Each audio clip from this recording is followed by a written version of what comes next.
Eu queria refletir com vocês sobre um texto, Mateus capítulo 7, são 6 versículos que eu quero ver com vocês, e vamos dar uma olhadinha, uma reflexão, rapidinho, né?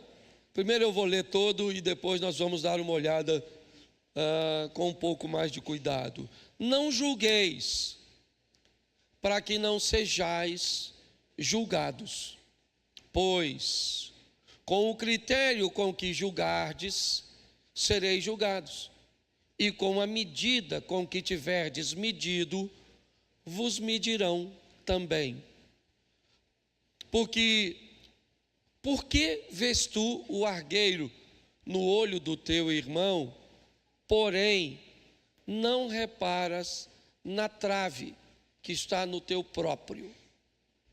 Ou como dirás a teu irmão: deixa-me tirar o argueiro do teu olho, quando tens a trave no teu?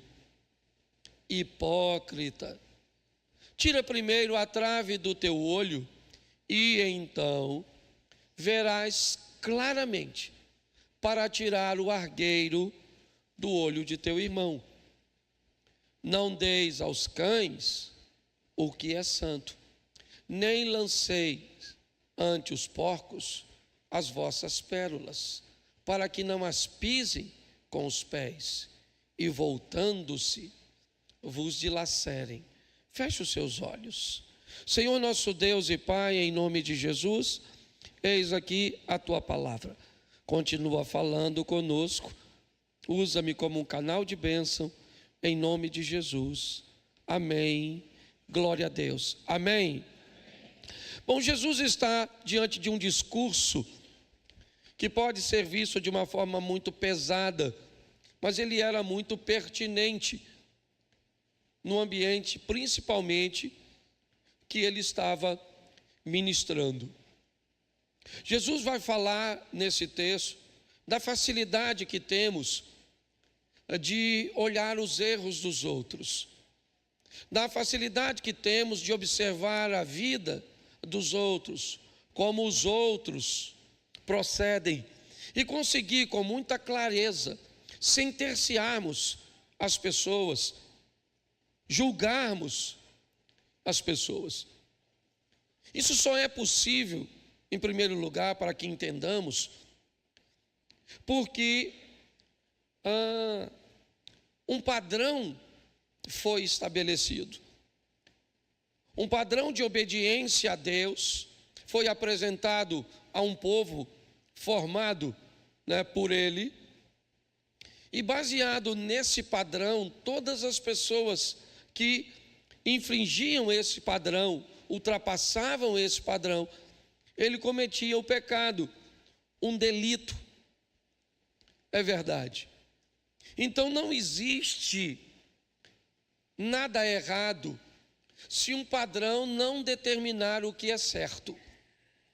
E Jesus está trazendo um padrão extremamente rigoroso, ou muito mais forte do que as pessoas podem imaginar. Jesus chega num contexto onde a lei mosaica, o decálogo, os 10 mandamentos, ele representa a base de todas as leis do povo de Deus. Mas levava-se muito em consideração os 10 mandamentos. E qual é o grande problema? É que todas as pessoas são capazes de julgar mediante a esta infração. O cara matou, então ele é um infrator. O cara, ele adulterou, ele é um infrator. Mas Jesus agora traz um sistema muito mais rígido, muito mais forte, um sistema que só a pessoa, Satanás e Deus conseguem identificar. Ao contrário do Velho Testamento, agora O indivíduo não precisa matar para ser um assassino. Agora, ele não precisa mais adulterar de fato para ser um adúltero. Jesus traz a uma colocação que ela é extremamente absoluta para esses três personagens: o indivíduo que pratica, o Satanás que acompanha e Deus que é o onisciente e o onipresente. Eu não sou capaz de observar, se eu estiver em algum ambiente, se minha esposa estiver cobiçando um outro homem. Eu posso não ser capaz de notar se em algum momento o Cláudio possa estar maquinando alguma coisa, certo? Com a ira no seu coração contra mim. Essa subjetividade trouxe um problema muito grande para aquele povo, que estava acostumado com coisas mais fáceis, com as regras que eram visíveis, eram mais palpáveis. Então Jesus vai explicar algumas coisas nestes versículos que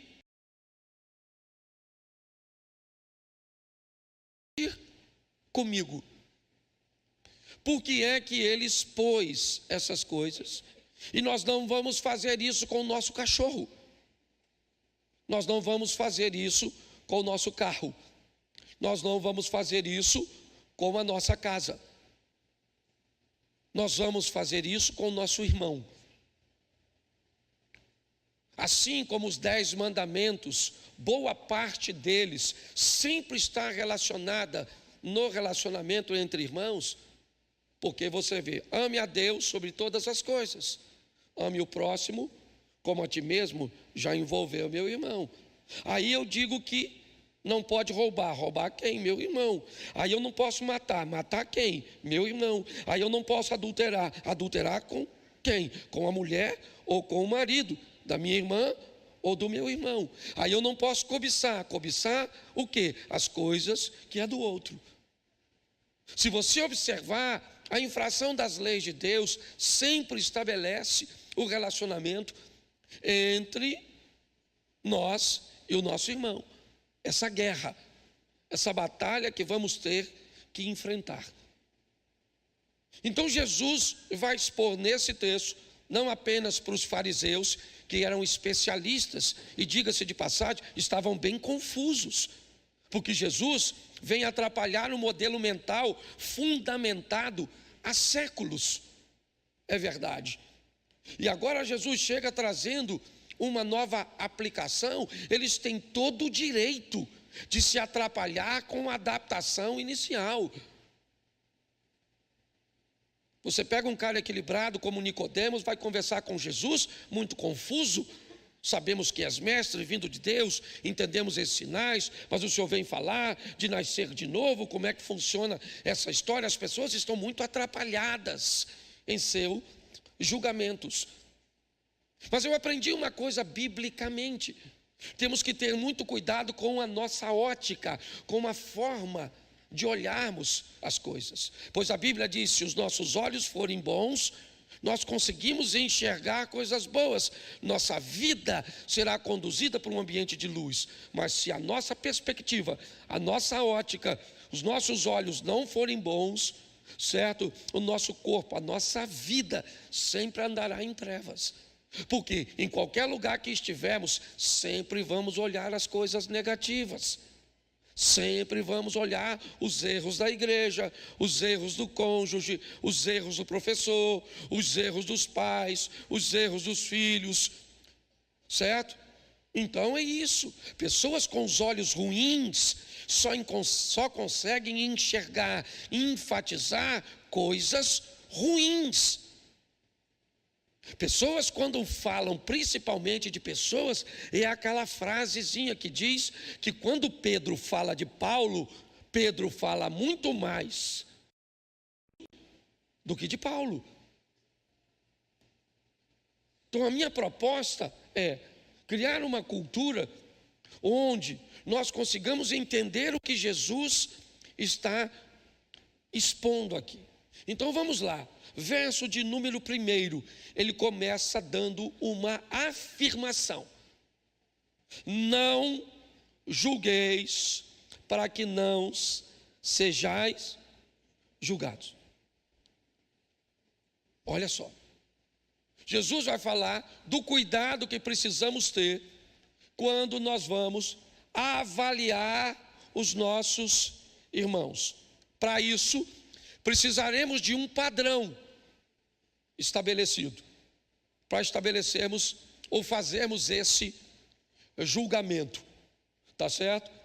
Então nós temos algo que não foi cumprido, algo que não foi feito, algo que não foi realizado conforme deveria ter sido feito, desde uma tarefa simples até uma complexa. Quando alguém foge do padrão, eu preciso ter o cuidado, porque em mim será acionado o desejo de me tornar sobre esta pessoa um juiz. Isso, sua esposa falou algo que não deveria, se torne um juiz e a julga, ela está errada, equivocada, perdida em seus pensamentos. Então tá bom, esse é seu julgamento sobre ela. Entende? Alguém te fez alguma coisa, te deu uma fechada, deixou de fazer alguma coisa.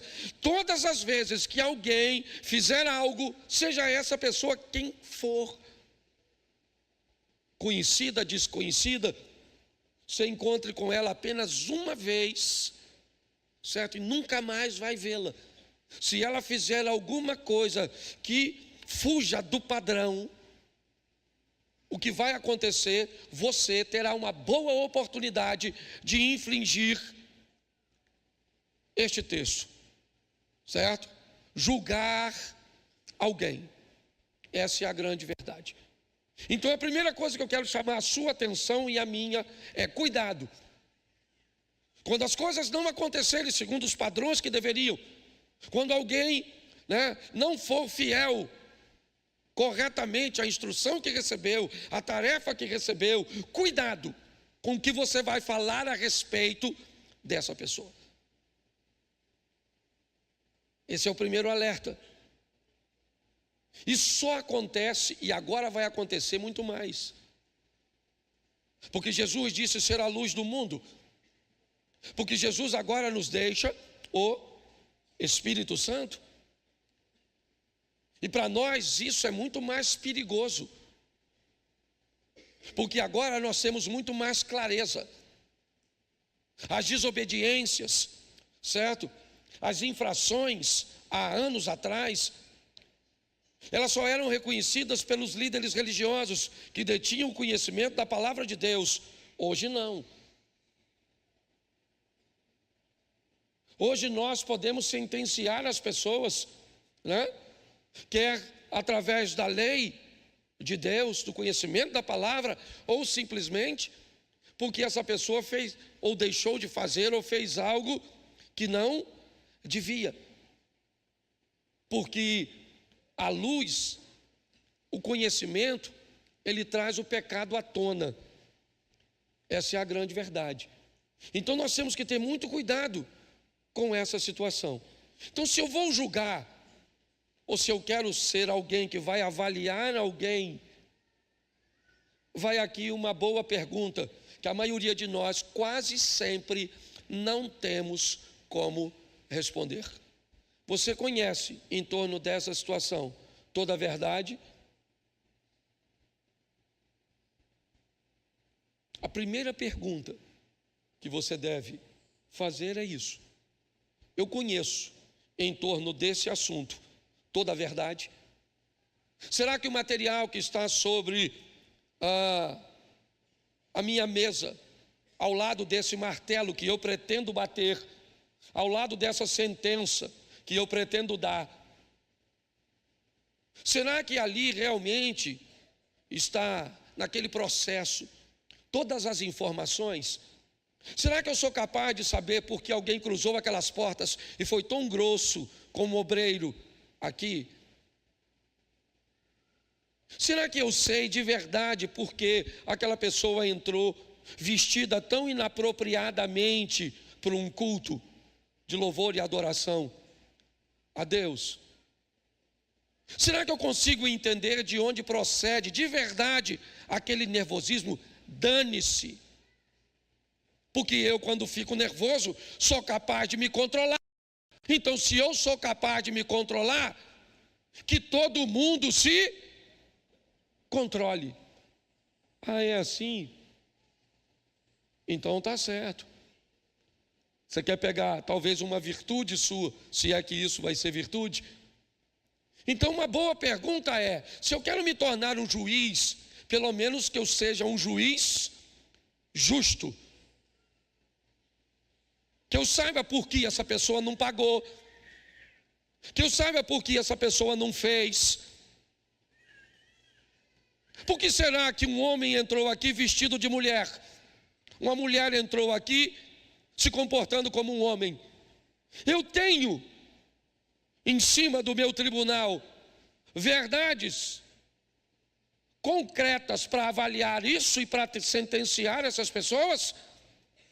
Porque segundo o texto que lemos, eu tenho que ter muito cuidado, porque com a medida que eu medi, eu já vou mostrar isso mais à frente, eu vou ser medido.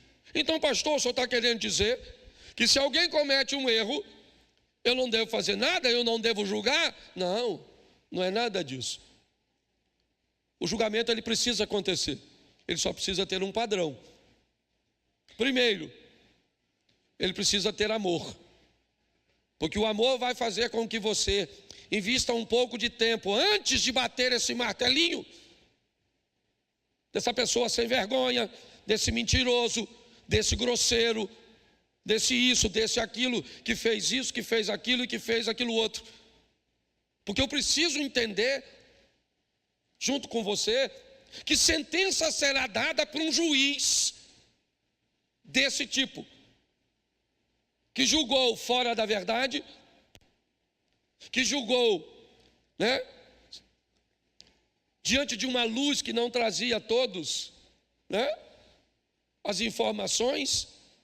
Então eu preciso, se eu quero realmente fazer o que Deus determinou, primeiro, eu vou amar essa pessoa, independente de que ela seja, independente do jeito que ela está vestida, da cor de seu cabelo, do carro cujo qual ela estacionou, dos acessórios que usa em seu corpo, independente de quem seja, eu preciso aprender a amar. Segundo, eu preciso exortar essa pessoa, arrumar um meio de fazer com que essa pessoa tenha acesso à informação de que aquilo que ela está fazendo não está correta. Sim, porque senão eu corro o risco de me tornar um conivente. Então essa pessoa precisa saber que ela não pode se comportar desse jeito, que ela não pode falar desse jeito, que ela não pode fazer isso, que ela não pode usar isso. Mas não pode segundo que padrão? O nosso padrão. Eu estou falando para crente. Tá certo? Eu não posso pegar um padrão moral nosso e levar para alguém que talvez tenha entrado aqui pela primeira vez. E que às vezes você vai olhar a pessoa e você nitidamente, quando você vê alguém entrando num ambiente fora do protocolo, certo? A primeira coisa que você deve imaginar o que é? Essa pessoa não conhece, ela não faz parte do nosso ambiente. Você vai conversar com alguém que na porta da igreja fala um palavrão, você subentende que essa pessoa não conhece, ainda não está inserida nos padrões. Eu convivo muito com isso. Eu estava em Belo Horizonte, no aeroporto, conversando com um cantor famoso, quando de repente me aborda um cara para me cumprimentar. Em alguns segundos ele falou uns 10 palavrões comigo. O senhor é isso, o senhor é aquilo, o senhor é aquilo outro, o senhor faz isso, o cara quase morreu, o cantor. E eu vi que ele estava desfalecendo, porque ninguém pode cumprimentar um pastor com tanto palavrão. E aí Eu dei um abraço nele e falei: rapaz, que maravilhoso, nossa, como você gosta de mim, Deus te abençoe, sua casa, sua família, vá em paz. E o cara me olhou como quem diz assim: como é que o senhor deixa que falta de respeito um cara te cumprimentar? Ele estava me desrespeitando, sim ou não? Não, ele só não conhece o nosso protocolo, mas o juiz, não vou falar o nome, que isso vai para a internet. Então, as pessoas têm que saber sim.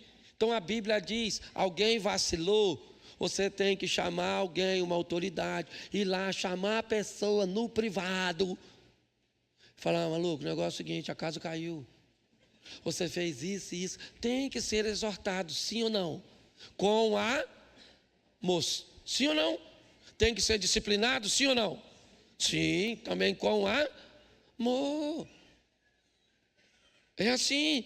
Tem que ser educado, instruído, sim ou não? Isso. E tem que ser observado para não fazer de novo, sim ou não?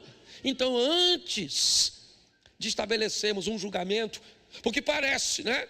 Não julgueis, então tá bom, então a gente não vai se meter em nada e que vire uma grande bagunça e nós não façamos nada. Não é isso que a Bíblia está dizendo. A Bíblia está nos incumbindo de gerar um processo estabelecido por amor que mude a vida das pessoas. Verso 2 diz assim: porque com o juízo que julgardes serei, e com a medida com que tiverdes medido, vos medirão também a isso. Bom, esse é um texto muito interessante, porque ele diz o seguinte: essa é a palavra de Deus, sim ou não? Deus mente? Não. Ele se arrepende? Não. Certo? Então eu tenho que entender uma coisa: se eu usar de uma medida indevida, eu posso me preparar, porque vai dar ruim. Não vai voltar no mesmo ambiente, mas vai voltar. Eu vou te dar um exemplo disso. O Jacó queria apanhar a primogenitura do Esaú, sim ou não? Sim ou não? Dois irmãozinhos, não é? Eu aprendi uma coisa: o Caim teve problema com quem? Com quem? Com o irmão. Aí o Davi teve problema com quem? O José teve problema com quem? Aí o Esaú teve problema com quem? O Isaac teve problema com quem? O filho pródigo teve problema com quem? E você tem problema com quem? O irmão. Pastor, não tem problema com meu irmão. Tem, porque nós somos filhos de Deus. Sua mulher é sua irmã também. Seu marido é seu irmão, seu filho é seu irmão. É tudo irmão. Uma família só. E sabe que eu aprendi uma coisa? Qualquer problema que tenhamos com o nosso irmão pode comprometer o nosso relacionamento com o pai. Veja. Você briga com o irmão e se separa do pai. Então você cuidado com que as coisas. O Jacó estava lá, doido na primogenitura do Esaú, que também não estava fazendo muito assim. Estava nem aí. Esaú era meio imediatista. Ele falou: estou com fome agora. Primogenitura só quando tiver papai estiver morrendo. Então dá minha comida que se dane a primogenitura. Mas o tempo chegou, sim ou não? Ele traiu o irmão, sim ou não? Resolveu? Não, fugiu. Fugiu ou não fugiu? O irmão dele foi com ele? Não, mas o que ele semeou, lembra, com a medida que você medir. Foi lá, trabalhou para o sogro, trabalhou, gostou da Raquelzinha, que era gostosinha, bonitinha, trabalhou um tempão para ela, sim ou não? Isso, de olho na Raquel, vou pegar a Raquel, vou pegar a Raquel, pegar a Raquel. No dia do casamento, o coroa malandro trocou a mais nova pela mais velha. Entendeu? Lia tinha um olho para arquibancada, gostadinha. Foi de noite, quando ele acordou de manhã, quem era a mulher dele? Raquel ou Lia? E aí? Ele foi reclamar com o sogro. Pô, você me enganou? E a vida está falando para ele: não, o seu sogro não enganou você. É que você está acostumado a enganar as pessoas. Entendeu? Então o que você fez lá e achou que não ia atrás de tu, você veio para cá. O Esaú não veio. Mas à medida que você usou lá atrás, entendeu? A vida é implacável. Implacável. Eu tenho visto um amigo numa idade, e eu tinha um relacionamento com ele bem próximo, né? Era patrão empregado, mas era bem próximo. E eu me lembro que numa das viagens que eu fiz com ele, ele me narrou quando ele se apaixonou por uma jovem. Ele era casado e se apaixonou por uma jovem. Então ele estava deixando a esposa e os filhos e estava indo morar com essa jovem. Mas ele tinha uma base católica bem forte. Então ele foi a uma freira narrar o que ele estava sentindo e o que ele iria fazer. E a freira disse para ele: faça o que o seu coração está mandando. Aí ele não gostou do conselho. Mas como assim? Mas não está errado? Como a senhora me instrui a fazer o que está no meu coração? Ela disse: não, fique tranquila. A vida vai te cobrar lá na frente. Se você vê hoje a situação desse indivíduo, é deplorável o que os filhos estão tentando fazer com ele. É deplorável a maneira que ele está terminando os seus dias. Mas, segundo o texto que estamos usando, e não eu, que eu não tenho nada a ver com isso, eu só estou citando um exemplo.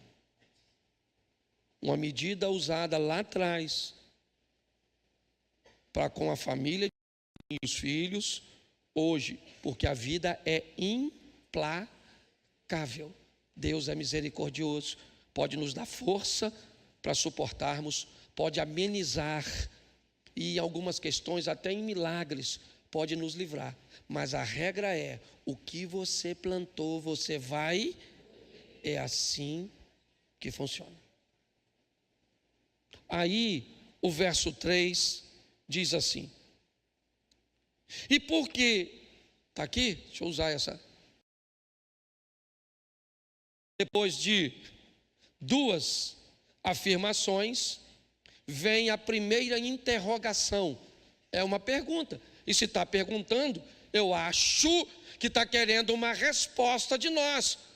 A Bíblia está perguntando para nós que julgamos, se é que julgamos. Pois já temos as duas afirmativas que não deveríamos julgar para não sermos julgados, e temos a próxima afirmativa, que com a medida que nós medirmos, nós seremos medidos. Mas agora tem uma pergunta para você responder e para mim responder: por que vês tu o argueiro no olho do teu irmão e não reparas na trave que está no teu próprio? Eu acho que olhando para mim mesmo, eu respondi e quero compartilhar talvez a minha resposta com vocês, certo? Por que que eu olho mais o argueiro no olho do outro do que a trave no meu? Porque quando eu mostro o que o outro está fazendo de errado, eu consigo camuflar os meus erros. É como um mágico que está fazendo a mágica nessa mão, mas na verdade as coisas estão acontecendo aqui. Se eu começo a chamar a sua atenção demais, para a sua negligência, para a sua arrogância, para a sua falta de compromisso, sabe? Se eu começo sempre com aquele martelinho na mão, batendo e sentenciando erros. Deixa eu te falar uma coisa. Tudo o que te incomoda tem um indício que você foi chamado para transformar. Se te incomoda alguma coisa, tem entre você e aquilo que te incomoda. Te incomoda o modelo que alguém está fazendo? Então, imprima um modelo e seja um exemplo para essa pessoa. Mas não, para quê? Né? Normalmente o que nós fazemos é, vamos falar mal do que o outro está fazendo. Porque quando eu falo mal sobre o que o outro faz, dá uma sensação de zelo que eu tenho, né? Então, normalmente, essa pergunta é: por que eu vejo mais o argueiro no olho do outro do que a trave no meu? Algumas coisas ninguém sabe. Somente Satanás, Deus e você. Somente Deus e você, e muitas vezes o próprio Satanás sabe o que você pensa, sabe as intenções dos seus olhares, sabe o sentimento que está dentro do seu coração. São coisas muito particulares. Então, o que ele está dizendo é o seguinte: nesse ambiente cujo qual nós estamos, a hipocrisia não é o conteúdo do Evangelho. E nós vamos ver isso no próximo texto. E o que esse texto do 4 diz é o seguinte: tira o olho, né, ou tira o argueiro do teu olho. Tira aquilo que está primeiro no seu, porque, segundo esse texto, a sua autoridade deve vir ou da sua base ou da sua transformação. Eu vou falar de um cara aqui, né? O Zia e a Nega são bem próximos a ele, e algumas pessoas aqui conhecem esse cara, nós já caminhamos juntos. E eu gosto sempre de usá-lo como exemplo. Hamilton, de Marlene. Hamilton é um dos crentes mais crentes que eu conheci ao longo de toda a minha história. Eu nunca vi uma vírgula daquele cara. Eu tenho 32 anos de evangelho certo? E Hamilton já era crente quando eu me converti. E vocês que caminham pertinho dele, sabem quem esse cara é. Então, ele tem autoridade de base. Desde sempre aquele cara foi crente. Eu não tenho isso. Minha autoridade não vem da base, minha autoridade vem da transformação. Mas não existe autoridade na hipocrisia. É isso que a Bíblia está dizendo. Se você não tem autoridade de base, tudo bem, Cláudio, tudo bem.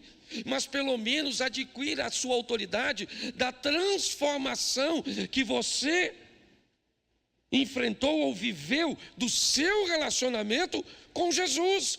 Muitos de nós aqui temos vergonhas e grandes de nosso passado.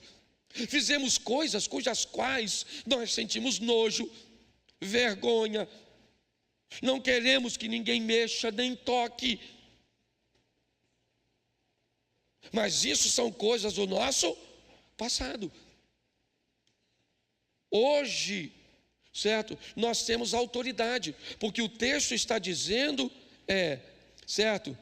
Como você vai dizer para teu irmão: me deixa tirar o argueiro do teu olho, se você tem uma trave no seu? Então não cabe hipocrisia. E se eu quero ter autoridade, primeiro eu uso esse poder que eu quero oferecer aos outros, a mim mesmo. E aí sim, eu posso olhar para esse texto de uma forma mais legal, sabe? Porque aí eu posso dizer: bom, eu tenho uma trave no olho, você tem um argueiro no seu. Eu sou seu marido. Eu tenho defeitos que você não tem. Eu tenho virtudes que você não tem. Você tem virtudes que eu não tenho. Você tem defeito que eu não tenho. Então faz o seguinte, eu vou tirar aí do seu, tira do meu. Vamos criar um ambiente de reciprocidade, onde nós não sejamos juízes um do outro. mas parceiros, alguém que quer ajudar, porque é assim que funciona. Eu sei que eu tenho defeitos, eu sei, mas eu posso pegar tudo isso, não ser um hipócrita, de acusar você, simplesmente porque eu não minto, mas eu cometo um outro delito, então eu vou chamar a atenção para a sua mentira, para parecer que eu não tenho a minha defesa. Então, quando nós entramos nesse ambiente, e aí o verso 5 vai dizer, vamos lá, o meu tempo é curto aqui, eu não posso, bota o verso 5, por favor. Hipócrita, aí ele está dizendo, se você faz isso, preste atenção, os dois textos já eliminou um grupo. Não julgue para não ser julgado. Com a medida que você julgar, você vai ser medido. Então tá bom, ali nós sentenciamos a um grupo. Aí ele faz duas perguntas e já ele volta para as sentenças. Certo? Mas agora ele está sentenciando no 5. Se as suas respostas foram erradas no 3 e no 4, o 5 é para mim e para você. Hipócrita, tira primeiro a trave do teu olho, então você verás claramente para tirar o argueiro do olho do teu irmão. O que esse texto diz é que muitas vezes usamos uma visão comprometida. Quem tem uma trave no seu olho, quem tem um cisco no seu olho, e aqui não tem nada a ver com os olhos carnais, não é isso. Todas as vezes que um cisco cai no seu olho, ele prejudica a sua visibilidade. E visibilidade comprometida tem tendências a gerar mais confusão do que solução. Então eu preciso ter uma visão clara para que eu consiga, né, oferecer uma solução. Eu estou falando isso para a igreja, eu estou falando isso para a família. Porque se nós não tivermos esse entendimento, nós vamos ter sérias dificuldades. Então eu não tenho uma visão nítida, utilizando uma visão comprometida, eu julgo você.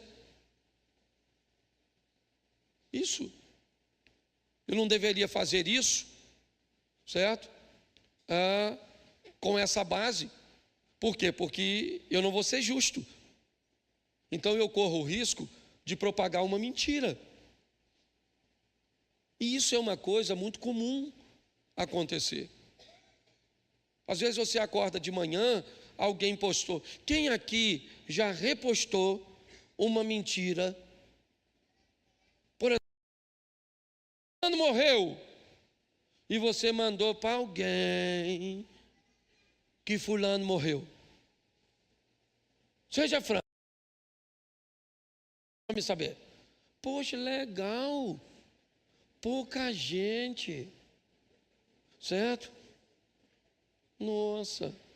Não, eu acho legal, porque significa que o povo observa tudo antes de... Mas eu não reposto assim não. Mas esse dia fui postar num grupo algo. Eu pertenço a um grupo que o pastor Silas pertence. E eu postei um troço que me mandaram nesse grupo. E ele veio logo depois e escreveu assim: é verdade ou mentira? Quando ele falou é verdade ou mentira, eu fui ver. Aí eu escrevi lá depois: mentira, eu estava brincando.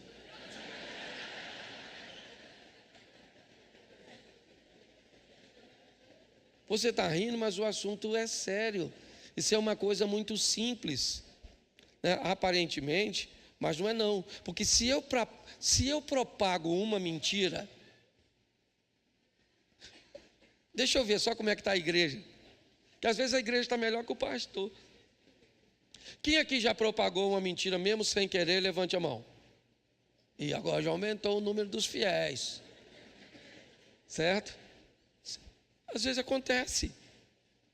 Alguém coloca algo, um número, uma coisa, e você acredita naquilo e divulga. Aí eu te pergunto, quando você propaga uma mentira que o outro contou, você também é mentiroso? Sim ou não? Sim ou não? Pois é. E tudo isso não vai acontecer com um animal, com um objeto. Vai acontecer conosco. Então eu parei para refletir e vou fechar no verso 6. Coloca para mim, por favor.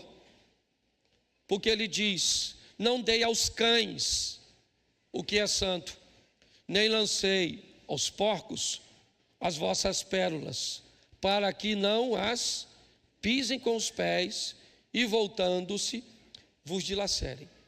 Note que parece que esse texto está totalmente fora do contexto.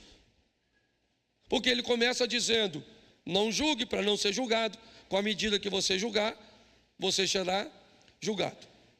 Cuidado para com um argueiro ou uma trave no seu olho, você não tentar tirar um cisco, que também dá muita confusão entre os irmãos. E me parece que é isso que Jesus está querendo resolver. Melhorar o relacionamento interpessoal das pessoas. E aí ele traz à tona algo muito interessante. Ele diz: não pegue as coisas santas e jogue para um cão. E ali não é um cachorro, não. Ali ele está dizendo: vocês não peguem algo que é valioso, santo, falando de níveis espirituais, e pegue para alguém, e dê para alguém que não tem valor nenhum sobre aquilo que você está dando. E aí agora ele muda de assunto e diz: não pegue uma pérola e olha só, nem lanceis aos porcos as vossas pérolas. Olha só, Jesus está dizendo: nunca pegue algo que tem valor para você, Eliezer, e dê para Juliana, achando que ela vai dar o mesmo valor daquilo que tem valor para você. Se você quer manter um relacionamento saudável, descubra o que tem valor para essa pessoa e dê a ela o que tem valor para ela. Você está entendendo? Quando você vai argumentar com seu filho sobre tudo que você faz para ele, você fala para ele todas as suas pérolas que lhe são entregues. E segundo o final do texto, diz o quê? Cuidado, porque se você fizer isso, certo? As pessoas vão pisar suas pérolas, vão fazer de nada suas coisas santas. E se você tentar criar problema, vai dar confusão, vai dar problema.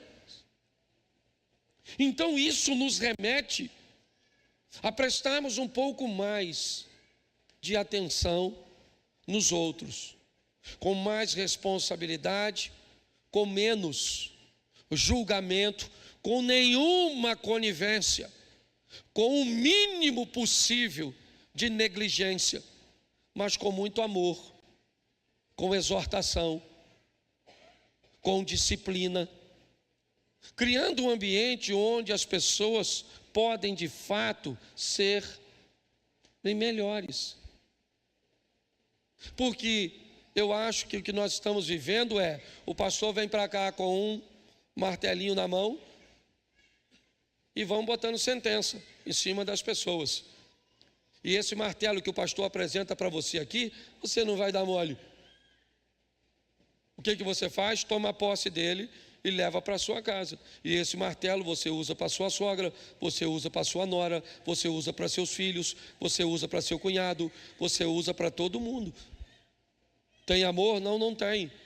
O que eu estou dando sobre as pessoas. E sabe o que acontece? Não melhora o relacionamento da família, não melhora o relacionamento da igreja, não melhora o relacionamento, certo, da comunidade, porque nós somos o Supremo Tribunal de Justiça. Estamos aqui cheios de Alexandre de Moraes, Carmen Lúcia. Estamos cheios de pessoas. Cada um com seu martelo, com a sua toga.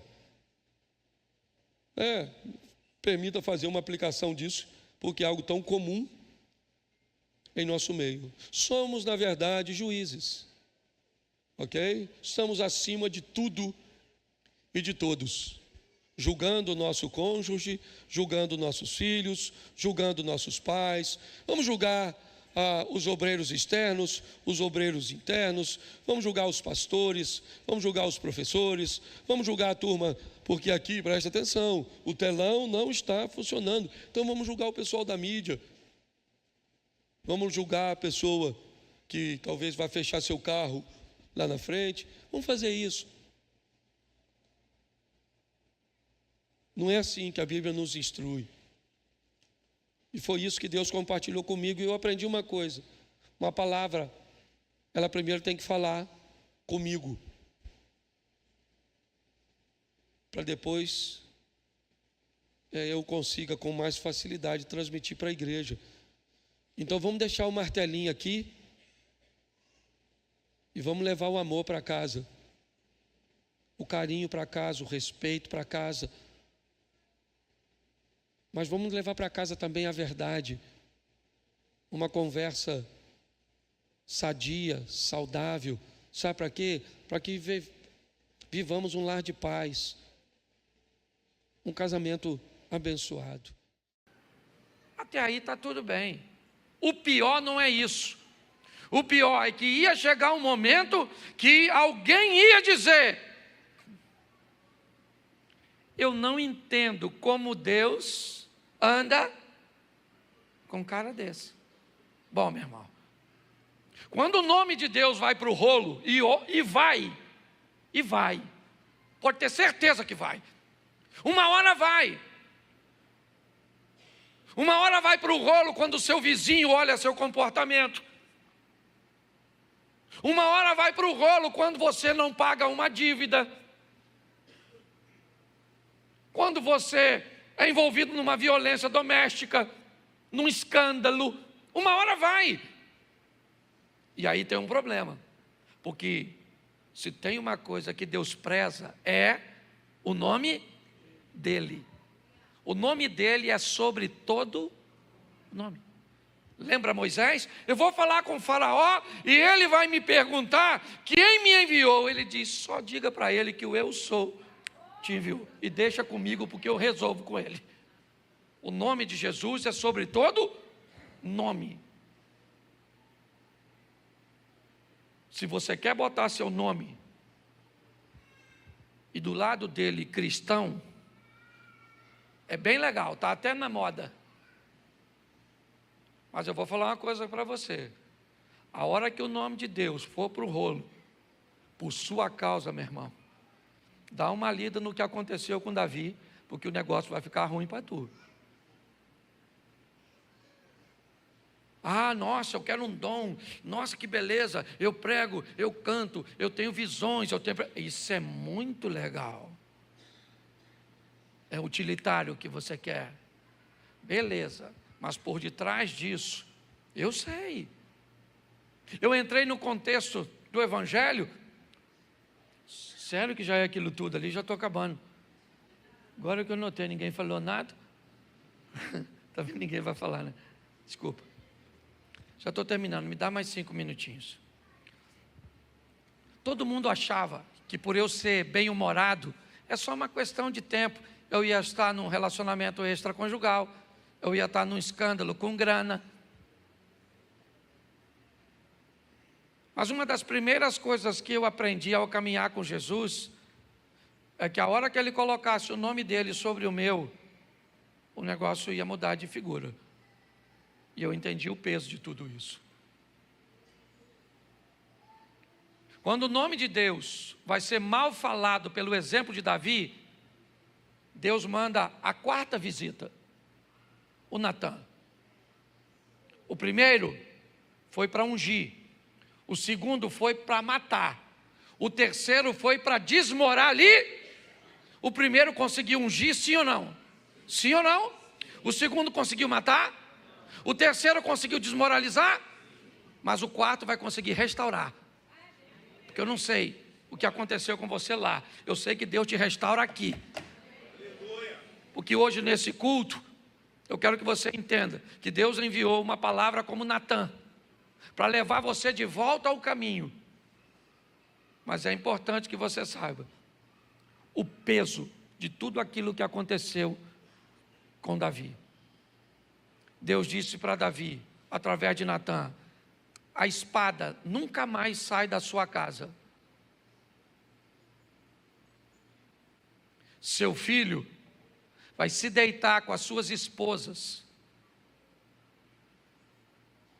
Olha só, e todo mundo vai saber. O que você fez escondido, ele vai fazer às claras. E durante esse processo, Davi diz: pequei, somente pequei contra o Senhor. E o que ele está dizendo? Eu vou morrer, olho por olho, dente por dente. Eu matei Urias, eu morro. Natã disse: não, fica tranquilo, porque Deus te perdoou, mas seu filho morre. E o texto é bem claro: porque ninguém vai falar mal de mim por sua causa. Você é crente, querido? Você é cristão? Cuidado com os seus negócios. Cuidado com suas postagens nas redes sociais. Posta pelada. Porque esse dia uma mocinha aqui da igreja postou uma foto, não estava pelada, estava de biquíni, assim o sol se pondo, e aí a frase dizia: olha a paisagem. Você olhava para tudo quanto é lugar, Caio, menos para a paisagem. Você está rindo, mas é sério. Aí o outro vai lá e posta vai aí no lugar, está fazendo nada de errado, está fazendo nada de errado. Aí posta com a garrafa de vinho e um copo. Aí dia seguinte, sabe o que está lá? Aí, ó, membro da igreja do pastor,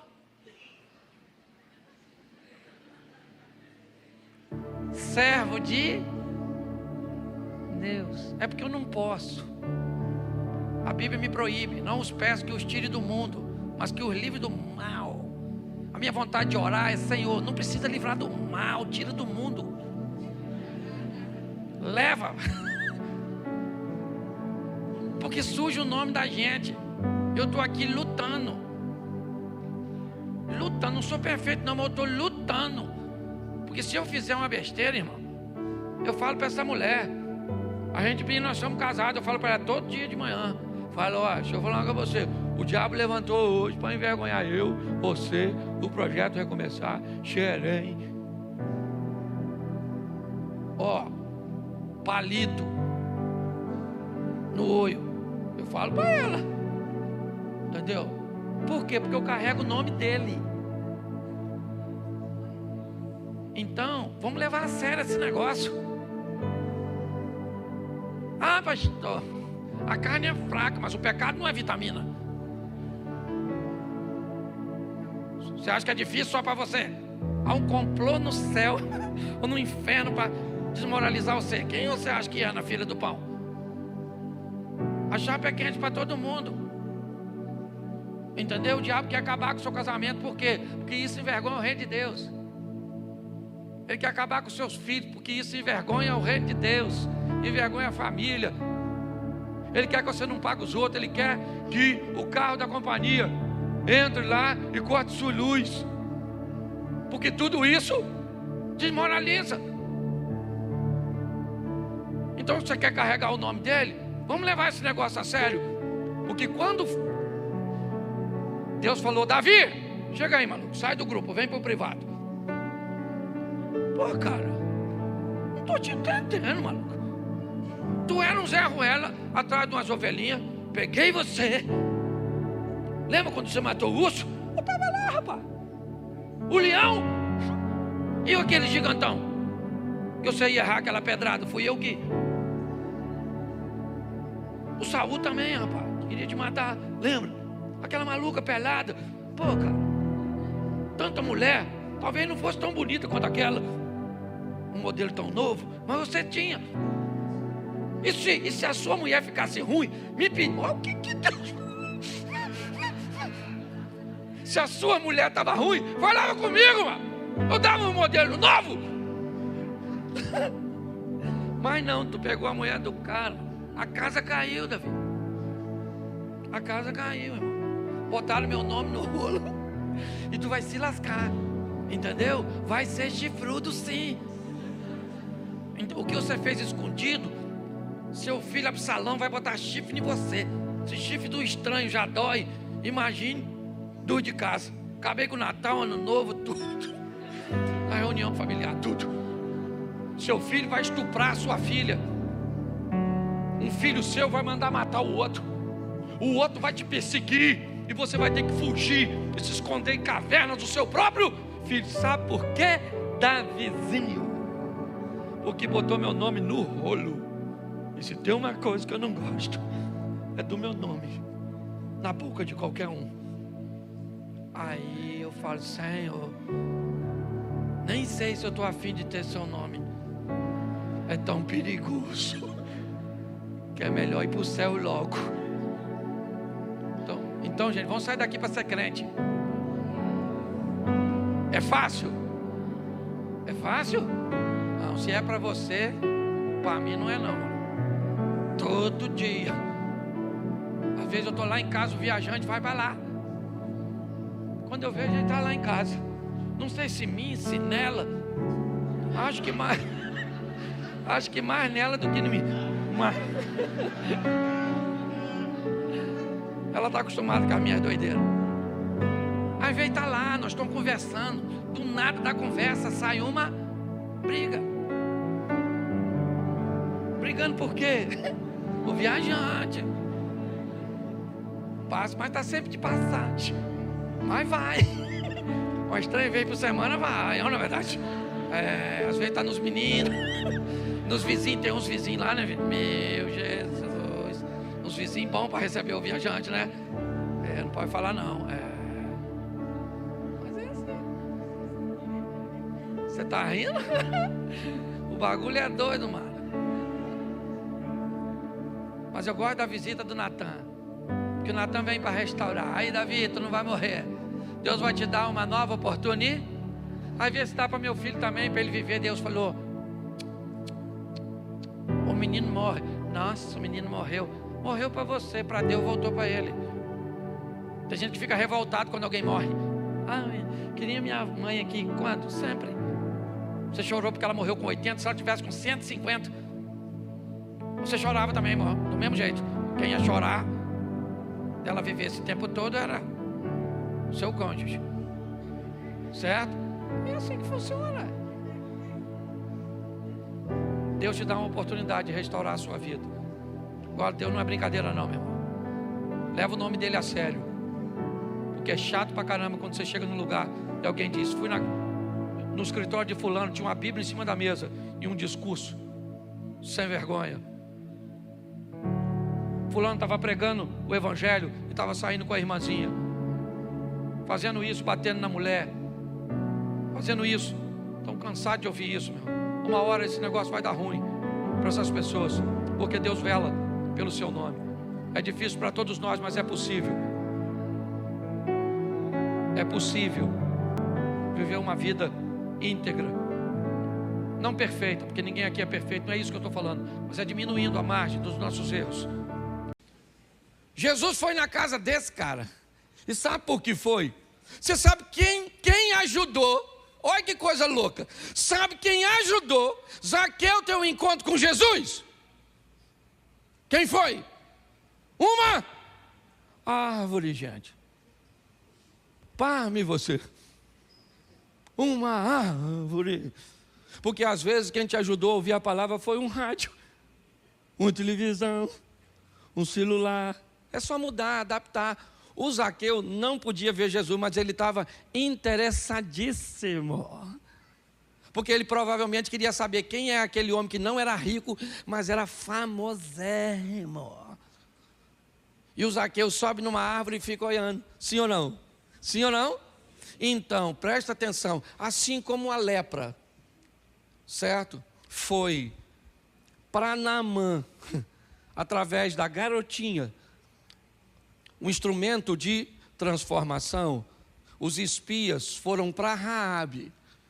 E agora a árvore vai ser para Zaqueu, porque a forma que Deus vai te alcançar, ela pode ser totalmente oposta, estranha para muita gente. Esses dias eu estava fazendo um evento num teatro, num shopping em São Paulo. E o camarada tinha ido levar a esposa para fazer uma consulta, me parece, lá. Enquanto a esposa estava na consulta, né, no prédio do shopping, ele resolveu dar uma volta no shopping. Passou em frente ao teatro. Tinha uma fila grande para entrar. Ele foi lá e perguntou que filha era aquela, o que estava acontecendo. Alguém falou, vai ter um culto. E o cara que estava na fila falou assim, ó, e é de graça, é culto. Ele falou, então não estou com tempo livre mesmo, não tem nada para fazer. Se eu sou Deus, eu falo, então não entra.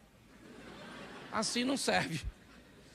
Poxa, tinha que ser com propósito. Não, Deus falou, deixa ele. Ele entrou, sentou, o louvor cantou, eu preguei, no final ele levantou a mão e entrou só porque estava sem tempo. E Jesus deu logo uma mãozada nele. E o diabo ficou chupando o dedo. Então, cuidado com os modelos. Você está aqui, Deus está aqui, amém? E Ele quer falar com você. Como? Do jeito que Ele quiser. Às vezes não vai falar no culto todo. Na hora que você for embora, alguém te dá um abraço e Deus fala, olha eu aí te abraçando. E eu preguei aqui, o louvor cantou, todo mundo fez isso. E você nem escutou nada. Aí lá fora, num bracinho, você fala, nossa, eu já amei esse culto. Aí eu te pergunto, o que você mais gostou, a palavra? Eu falo, não, um abraço. De quem? Eu falo, não sei nem de quem é. De um desconhecido. Porque ele fala com você do jeito que ele... Aqui, ele usa uma árvore para dar condições ao pequenino Zaqueu de enxergar Jesus. E Jesus diz para ele, hoje me convém ir para a sua... Olha Jesus indo para casa. Olha que maravilha. Sempre casa. A casa da Raabe, a casa do... né? Na casa do Naamã e agora na casa do... Isso, já vai ser na sua casa, quer ver?